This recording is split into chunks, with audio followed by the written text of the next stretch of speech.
सभी प्यारे प्यारे कृष्ण प्रेमियों का मेरा एक बार फिर से प्यार भरा नमस्कार। मैं आप सबकी सखी कृष्ण सखी यानी कि शिवी सखी एक बार फिर से हाजिर हूँ आप सबके सामने एक और महत्वपूर्ण विषय लेकर, जो प्रश्न सभी ठाकुर सेवकों के प्रेमी भक्तों के मन में रहता है उस प्रश्न का जवाब लेकर। और सबसे पहले तो कॉन्ग्रेचुलेशंस हम सब्सक्राइबर्स को भी कि हमारा जो हमने चैलेंज लिया था 30 डेज़ का रेगुलर वीडियो डालने का, उसका 15 डेज़ आज कंप्लीट, यानी कि वो हाफ जो है पूरा हो गया है, वो भी सही सलामत। कहते हैं ना कि जब किसी भी कार्य का अगर पता लग जाए कि उसका आधा जो 50% वो कंप्लीट हो जाए, तो उसके आधा कंप्लीट करने की शक्ति तो उसी उत्साह से आ जाती है कि हमने आधा पूरा कर लिया, चाहे वो कोई भी मार्ग क्यों ना हो, भगवान को पाने का हो चाहे कोई संकल्प हो। जब हमें पता लग जाए कि आधा हो गया है तो आधा अपने आप उसकी खुशी में हो जाता है। तो ऐसे ही बहुत बहुत शुक्रगुजार और आपकी मैं और बहुत सारा प्रेम मेरे ठाकुर जी की तरफ से कि जो हमने आधा चैलेंज कंप्लीट पूरा कर लिया है। तो चलिए आज के विषय में बात करने वाली हूँ। आज का विषय शुरू करने से पहले जो पहली बार मेरे चैनल पर आए हैं उन लोगों के लिए मैसेज दे देती हूँ कि मैं ठाकुर जी की प्रेमा भक्ति से, लड्डू गोपाल की सेवा से, ठाकुर जी की सेवा से संबंधित जो कन्फ्यूजन और डर हैं आप लोगों के अंदर, वो आपकी क्लियर आउट करती रहती है, जैसे आप भक्ति में बेफिक्र होकर और निर्भय होकर आगे बढ़ सके और प्रभु से डर की बजाय प्रेम से जुड़ सके। हमें प्रभु से जुड़ना तो है लेकिन डर के नहीं, कंस की तरह डर के नहीं, प्रेम से जुड़ना है, गोपियों की तरह, कुब्जा की तरह ही सही, लेकिन जुड़ना प्रेम से है ना। तो चलिए आज जो विषय पूछ रहे हैं, कुछ बहुत से ठाकुर सेवक, लड्डू गोपाल सेवकों को ये डायलॉग बहुत सुनने को मिलता है कि भाई ठाकुर की सेवा क्या, भगवान की क्या से खिला रहे हो, क्या खिलाते पिलाते रहते हो सारा दिन, इससे तो हमारी परिवार की सेवा कर लो, भगवान माता पिता की सेवा कर लो, परिवार की सेवा कर लो, वही बहुत है, उसी क्या माता पिता में भगवान नहीं है। अक्सर ये सब डायलॉग कुछ रटे पिटे डायलॉग सुनने को मिलते हैं लोगों को। ये वाले जो ताना है जो भक्ति मार्ग में मिलता है लोगों को, सेवकों को, इस बारे में आज मैं बात कहना चाहूँगी उन लोगों से कि जैसे भाई इंद्रेश जी हैं ना, जो कथा सुनाते हैं बड़े यंगस्टर्स को, ये बड़े यंग, सबसे ज़्यादा यंग, जो सबसे कम उम्र वाले जो कथावाचक हैं हमारे, बड़े अच्छी कथा सुनाते हैं। वो कहते हैं कि मैंने उनकी एक रील देखी थी कि अगर लाओ तो ऐसी लाओ भाई कि जो ठाकुर सेवक हो, उस पर ये देखो कि वो ठाकुर जी की भक्ति करती है कि नहीं। क्यों? अब वो भी तो ये कह सकते हैं ना कि वही भगवान, जो भगवान की सेवा कर रही वो तो भगवान के में ही लगी रहेगी, हमारी तो सेवा करेगी नहीं, माता पिता की, सास ससुर की तो करेगी नहीं। तो उन्होंने ऐसा क्यों बोला? उन्होंने ये इसलिए बोला, उन्होंने आगे भी बोला इस वीडियो में कि जो ठाकुर की सेवा भक्ति करेगी ना, वो आपके माता पिता यानी अपने सास ससुर की और सबके परिवारजनों की भी सेवा कर लेगी। उसकी गारंटी है कि वो ज़रूर करेगी। वो कोई ऐसा काम नहीं करेगी जो उसके कर्तव्य के विरुद्ध, वो अपना कर्तव्य बखूबी निभाएगी।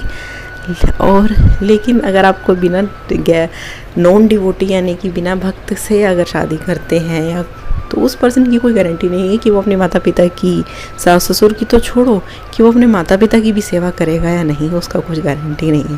तो देखिए हम इस चीज़ से अनुमान, ये ताना तो बिल्कुल इस बात से गलत ठहराया जा सकता है कि जो ठाकुर, जो भगवान की सेवा में भक्ति में लग गया, वो कभी परिवार की सेवा और उसकी उन सब की सेवा नहीं कर सकता, बल्कि सबसे अच्छी वही निभा सकता है सेवा।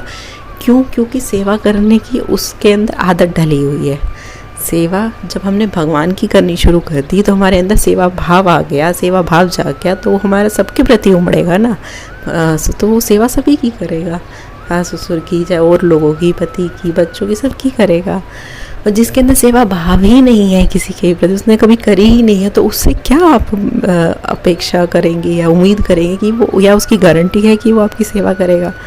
तो मेरे ख्याल से उन लोगों के, वे लोग तो इस बात को सुन के चुप ही हो जाने चाहिए जो कहते हैं कि भगवान की क्या सेवा कर रहे हो, इन्हें खिला रहे पिला रहे हो, घर में तुम्हारे भगवान बैठे हैं, माता पिता भूखे बैठे हैं, उन्हें खाना खिला दो। भाई जो ठाकुर की सेवा करेगा ना, उनके लिए भोजन बनाएगा। कई सारे डिवोटीज़ हैं, वीडियो डालते हैं भाई भोजन बना रहे हैं, उनके दोनों तीनों चारों टाइम का उनको भोग लगा रहे हैं भगवान को। तो वो जब वो भगवान के लिए इतनी सेवा कर रहा है, जहाँ वो भगवान की सेवा उसने शुरू कर दी, तो क्या वो वहाँ पे एक्स्ट्रा 2 जनों की, 3 जनों की जो भी है, उन लोगों को सेवा नहीं देगा, उन लोगों को भोजन नहीं देगा, या जिन्हें भगवान की सेवा कर दी वो तो ऑटोमेटिकली उसकी भगवान की सेवा के अंतर्गत सबकी सेवा आ जाएगी।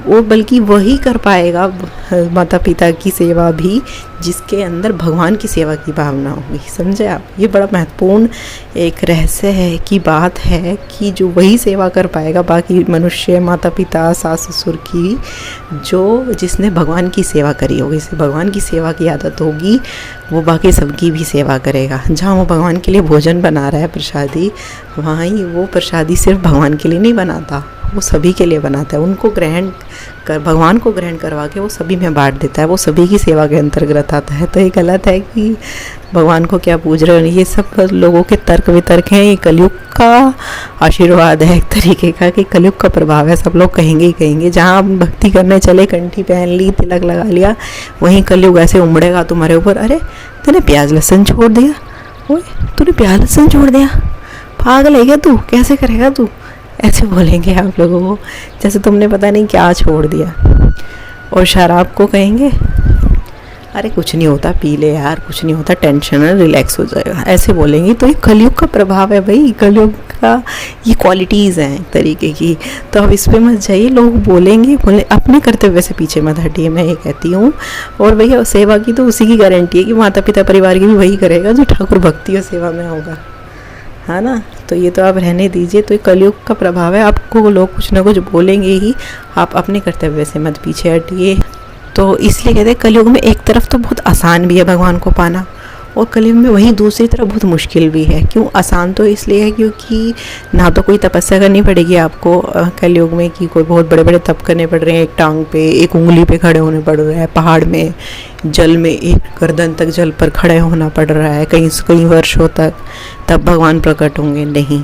कलयुग में से, और बल्कि कलयुग तो अर्चा विग्रह और सेवा का भी नहीं है, कलयुग तो अर्चा विग्रह और सेवा का भी युग नहीं है, ये भी द्वापर का है। द्वापर चलता आ रहा है, अभी सिर्फ कन्वर्टिंग स्टेज में है कि द्वापर से कलयुग जो कन्वर्टिंग स्टेट में है, अभी आ ही रहा है। तो इसलिए अर्चा विग्रह हो रही है दुनिया में, लेकिन ये भी नहीं बचेंगी। कलयुग में नाम का ही सबसे ज़्यादा वैल्यू, नाम से भगवान को पाया जा सकता है।